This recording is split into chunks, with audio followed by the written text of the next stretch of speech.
ప్రభువైన యేసుక్రీస్తు నామంలో మీకందరికీ శుభములు. నేటి దిన బైబిల్ వాక్య పఠనము ఫిబ్రవరి 21, 2026. నిర్గమకాండము 2వ అధ్యాయము. లేవి వంశస్థుడొకడు వెళ్ళి లేవి కుమార్తెను వివాహము చేసుకొనెను. ఆ స్త్రీ గర్భవతి అయి కుమారుని కని వాడు సుందరుడై ఉండట చూచి 3 నెలలు వానిని దాచెను. తరువాత ఆమె వాని దాచలేక వాని కొరకు ఒక జమ్ము పెట్టె తీసుకొని దానికి జిగటమన్నును కీలును పూసి అందులో ఆ పిల్లవానిని పెట్టి ఏటిని ఎడ్డున జమ్ములో దానిని ఉంచగా వానికేమి సంభవించునో తెలుసుకొనుటకు వాని అక్క దూరముగా నిలిచియుండెను.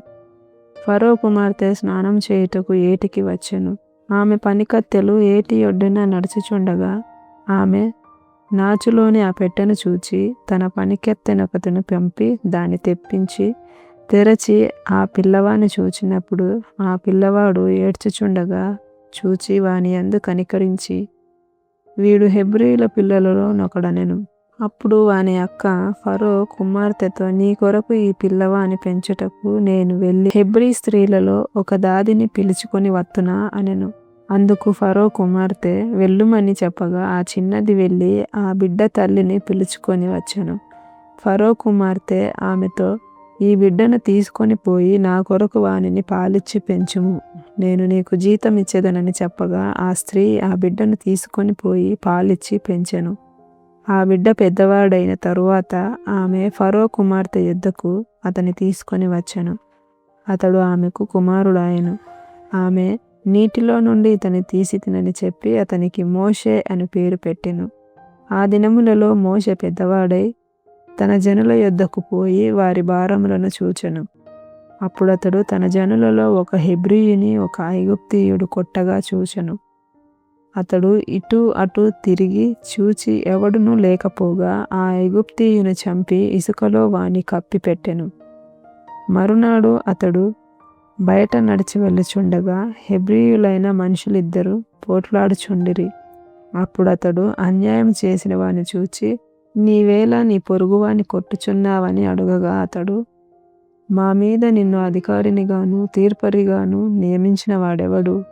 నీవు ఆ ఐగుప్తీయుని చంపినట్లు నన్ను చంపవలనని అనుకొనుచున్నావా అనెను. అందుకు మోషే నిశ్చయముగా ఈ సంగతి బయలుపడననుకుని భయపడెను. ఫరో ఆ సంగతి విని మోషేను చంప చూచెను గాని మోషే ఫరో ఎదుట నుండి పారిపోయి మిద్యాను దేశములో నిలిచిపోయి ఒక బావి యొద్ద కూర్చుండెను.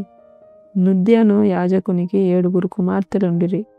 వారు వచ్చి తమ తండ్రి మందకు పెట్టుటకు నీళ్లు చేది తొట్లను నింపుచుండగా మంద కాపరులు వచ్చి వారిని తోలివేసిరి. అప్పుడు మోషే లేచి వారికి సహాయం చేసి మందకు నీళ్లు పెట్టెను.